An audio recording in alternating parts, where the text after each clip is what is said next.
का जो लेक्चर रहेगा वो हमारा रहेगा दो चर वाले रैखिक समीकरण। ये भी आप कक्षा 9th से पढ़ते आ रहे हैं, दो चर वाले रैखिक समीकरण। ठीक है, वस्तुनिष्ठ यहाँ से आपका जो बनता है वो बहुत ही सरल बनता है। 2 नंबर का प्रश्न भी आप MCQ क्वेश्चंस आपने अच्छे से कंप्लीट कर लिए तो वो भी आपका हो जाएगा। कैसे? दो चर वाले रैखिक समीकरण, इसका मतलब है चर होना चाहिए 2, साथ में रैखिक होना चाहिए, साथ में समीकरण होना चाहिए। एक एक चीजों के बारे में आपको पता होना चाहिए। तो दो चर वाले रैखिक समीकरण का मानक रूप क्या है? सबसे पहले तो हमें यही पता होना चाहिए कि इसका मानक रूप क्या है। मानक रूप का मतलब ये होता है ये किस रूप में हमें दिखाई देगा उसे मानक रूप कहते हैं।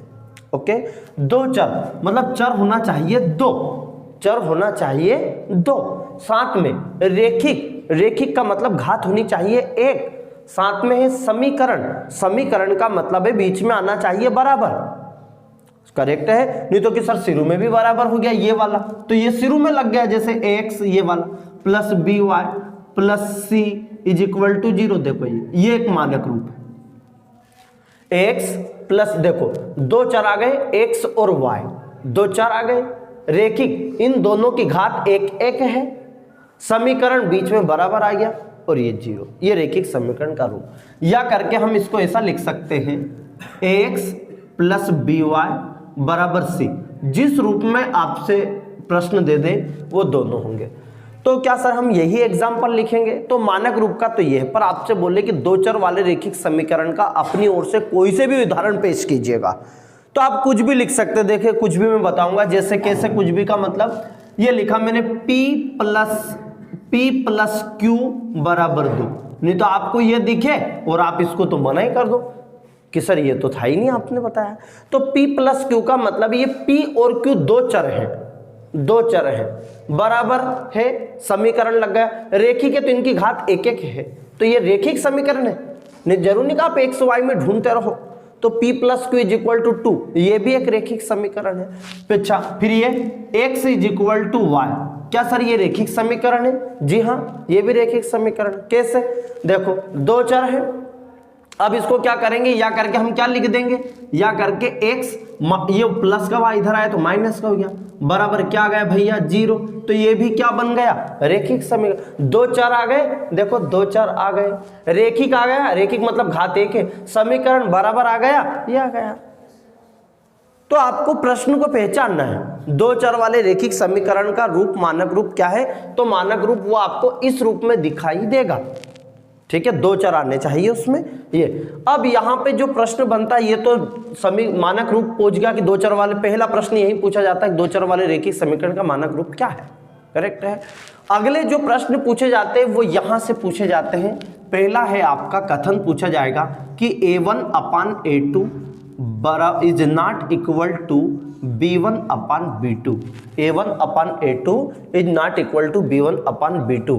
ये कथन रहेगा जिसको हम स्टेटमेंट बोलेंगे भैया। यहाँ से जो प्रश्न पूछेगा तो आपसे पूछेगा इसका कैसा हल होगा, किस प्रकार का हल होगा, तो आप लिखेंगे अद्वितीय हल। अद्वितीय हल, अद्वितीय हल इसका मतलब x का अलग मान आएगा और y का अलग मान आएगा, इसको बोलते हैं अद्वितीय हल।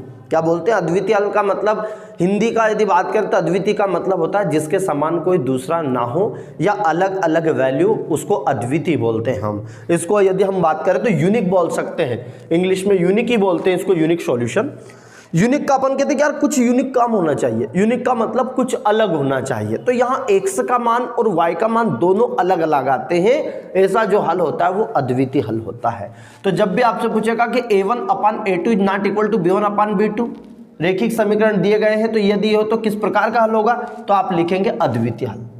हल का प्रकार, ये हुआ हल का प्रकार। ठीक है, तो हल का प्रकार कैसा होगा? अद्वितीय हल होगा। आपसे पूछेंगे रेखाएं कौन सी प्रदर्शित करेगा वो, तो रेखाएं में आप लिखेंगे प्रतिच्छेदी रेखा। और प्रतिच्छेदी रेखा का तो चित्र आप जानते ही हैं, ये प्रतिच्छेदी ऐसी रेखा है जो एक दूसरे को एक निश्चित बिंदु पर काटती हो, उसे प्रतिच्छेदी रेखा कहते हैं।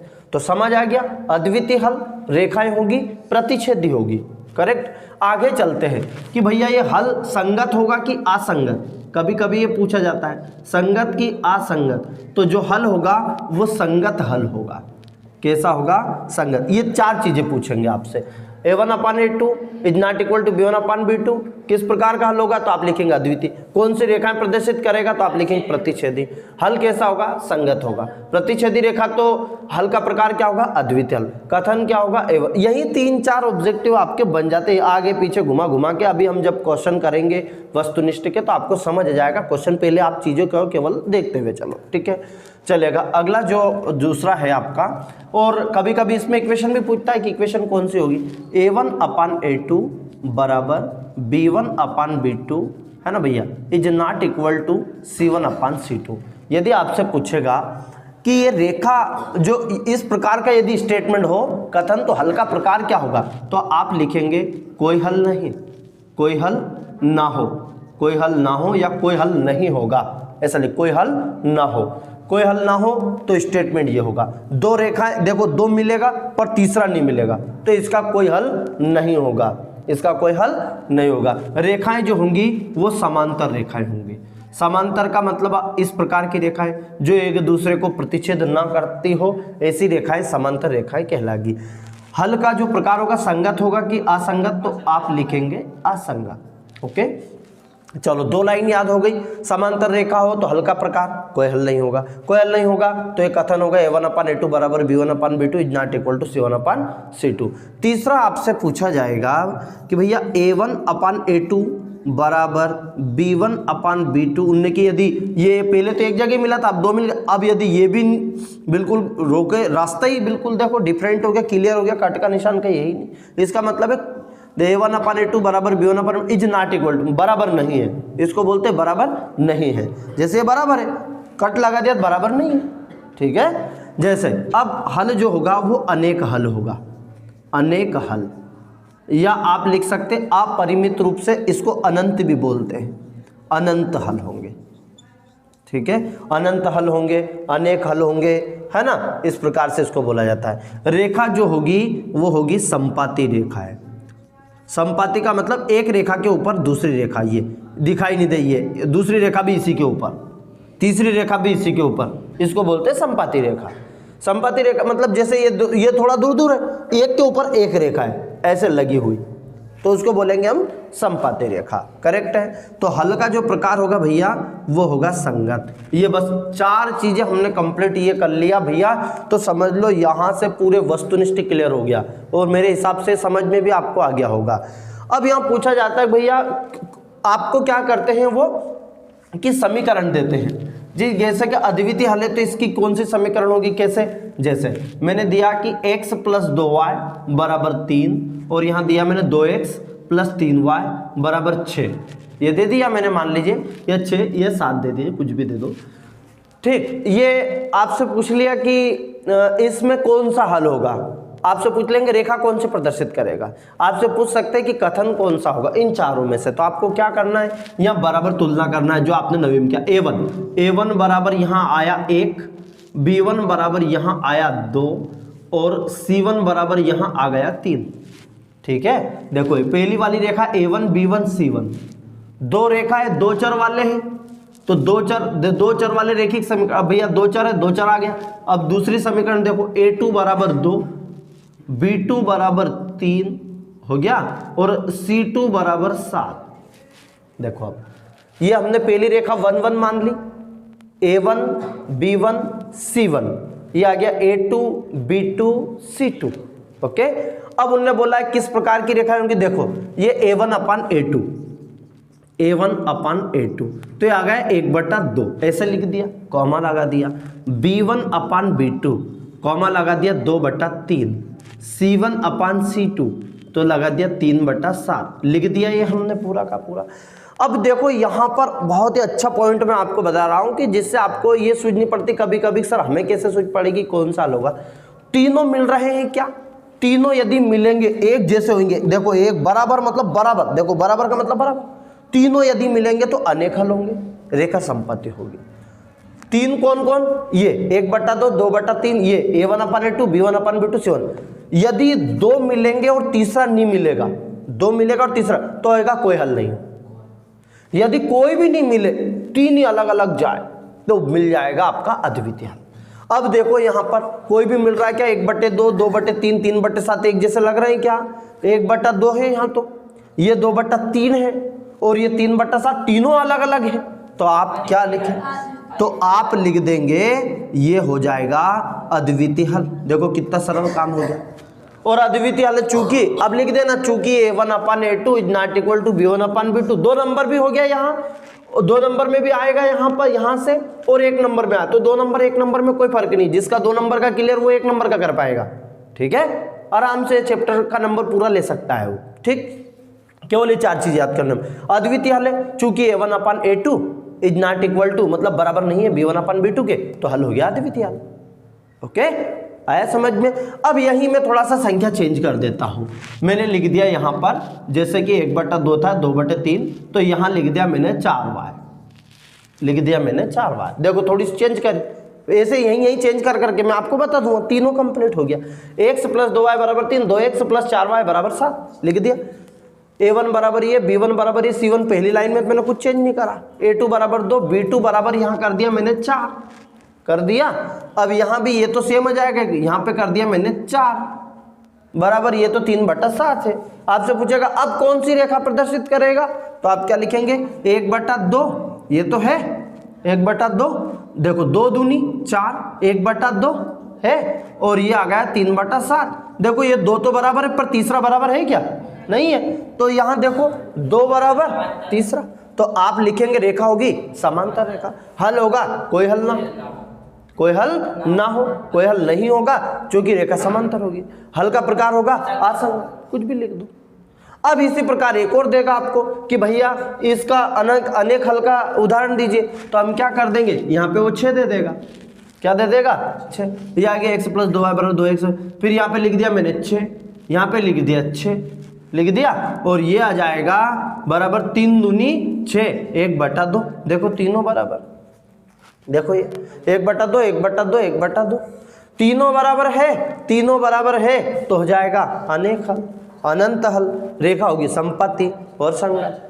बोलो क्लियर है। सबसे इंपॉर्टेंट लाइन यहां पर यही थी कि इसका मानक रूप क्या है और आपसे पूछे जाते हैं। अब हम क्वेश्चन को देखेंगे, पहले उन क्वेश्चनों को लेते हैं जो किसी ना किसी परीक्षा में अभी तक आए हुए हैं। किसी ना किसी का मतलब तो है ही नहीं कि मैं आपको एसएससी रेलवे के प्रश्न आएंगे इसमें, किसी ना किसी का मतलब ये है कि 2019, 2020, 22, 23 में जो पिछले वर्ष में जो आए हुए प्रश्न हैं, नितुक सर का ना कौन सी परीक्षा का लेके आएंगे, आपकी परीक्षा के लेके आएंगे पहले वो प्रश्न, और बाद में जो संभावित प्रश्न कौन से आ सकते हैं। ओके, चलिए है आपका जो अपन ने किया है उसी के आधार पर दिया समीकरण निकाय x + 2y + 5 = 0 एवं या और -3x - 6y + 1 = 0 का हल होगा। हल पूछा है आपसे, अद्वितीय हल होगा, कोई हल नहीं होगा, रेखा पूछता तो रेखा बता दे दे। ये सेम किया था अभी भैया, a1 = 1 है, अब a1 = 1, b1 = 2 और c1 = 5, यही है। उधर देखो आप a2 = -3, b2 = -6, c2 = 1, यही किया था। देखो a1 = 1, b1 = 2, c1 = पहले ये देखो समीकरण सेम टू सेम होनी बराबर 0, मतलब इसकी जो तुलना है वो इससे की है x + by + c = 0। इसकी तुलना जो की है वो x + by + c = 0 से की है। नहीं तो हम कभी कभी क्या करते हैं कि इधर ये मान लीजिए प्लस का एक इधर होता तो आप एक जैसे फिर तुलना नहीं कर सकते। आप इनको क्यों नहीं कर सकते, क्योंकि इधर बराबर में 0 है, इधर बराबर में है कि बराबर होना चाहिए, बराबर। तो इसलिए यह देखो +1 = 0 लिखा था, देखो दोनों एक जैसी थी, बराबर 0, तो हमने सीधा a1 b1 c1 लिख दिया। बोलो क्लियर है।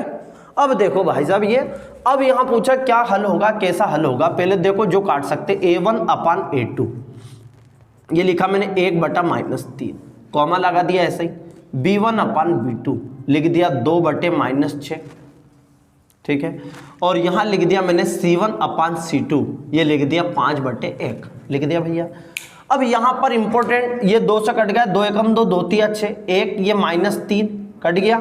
यहाँ लिखेंगे 1/-3, ये तो अब नहीं कटेगा, बराबर यहाँ लिखा 1/-3, देखो ये दोनों मिल रहे हैं, हो गया बराबर 5/1। क्या ये बराबर है इसके?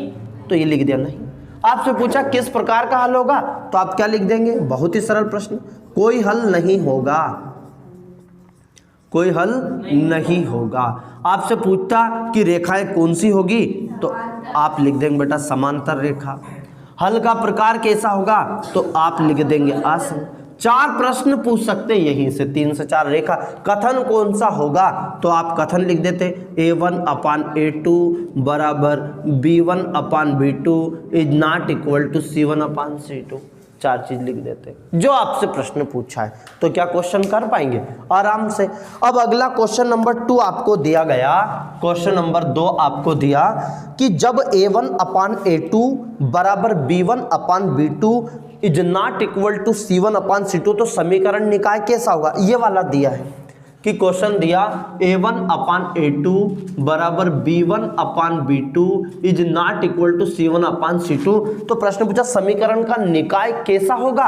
अरे सिंपल, समीकरण का निकाय जो हल होगा इसका कोई हल नहीं होगा। आंसर में क्या लिखना है, कोई हल नहीं होगा, कोई हल नहीं होगा।